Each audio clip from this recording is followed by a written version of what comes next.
Welcome to Nestor Lakay Channel.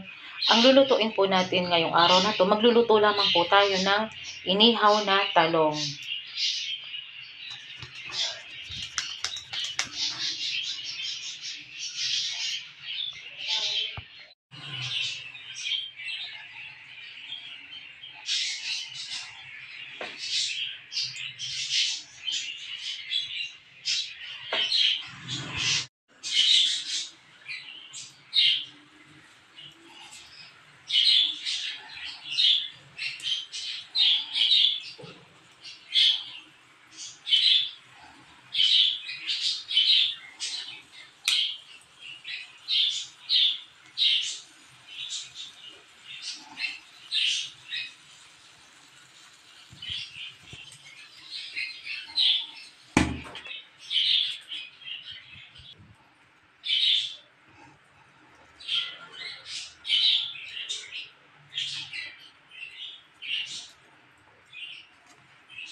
Luto na po ang ating inihaw na talong.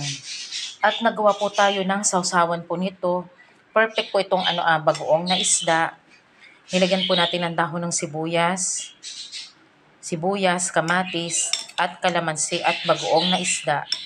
Ito po yung yung pong dahon ng sibuyas. Ito po yung inilagay po natin dito sa ginawa nating sausawan. At mayroong sibuyas. Masarap po ito ka-partner nitong ating inihaw na talong. Ito po yung ating bagoong na isda. Masarap po ito dito po sa ating inihaw na talong.